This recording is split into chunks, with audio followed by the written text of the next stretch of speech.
What happens to applicable rate of tax if I had supplied goods or services both before the change in GST rates come into force? तो ये कह रहे हैं section 14 subsection ए clause आई में, in case the goods or services or both have been supplied before the change in the rate of tax and the invoice for the same has been issued after the change in rate of tax, then the time of supply, that is the date of liability to pay tax on such supply, will be as follows. मैं क्या, ये वही चीज है जो मैंने बताया था, दो इवेंट अगर 22 सितंबर के बाद होते हैं तो न्यू रेट, वरना ओल्ड रेट.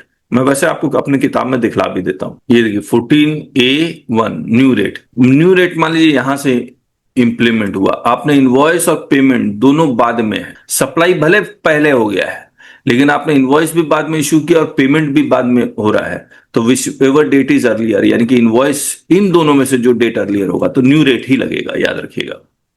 और ये चीज किसके केस में पॉसिबल है? गुड्स के केस में पॉसिबल है. ये चीज जब भी पॉसिबल है सर्विसेज के केस में पॉसिबल है. गुड्स के केस में तो before the removal of goods invoice has to be issued.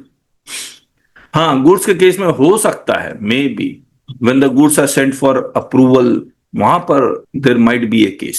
Old rate, supply और इनवॉइस चेंज इन रेट यहां हुआ है और पेमेंट बाद में, लेकिन आपने सप्लाई और इनवॉइस पहले इशू कर दिया चेंज इन रेट से पहले, तो ओल्ड रेट लगेगा. ये भी चेंज इन रेट है सीआरटी का मतलब. फिर यहां सीआरटी हुआ, सप्लाई और पेमेंट पहले हो गया, तो ओल्ड रेट लगेगा. Want to master GST litigation? Join our YouTube channel today. Simply click the subscribe button and then hit join. Once you click join, you'll find 5 levels to choose from. Start with just $199 to learn the basics of GST, or go for $599 to dive into handling GST notices like a pro.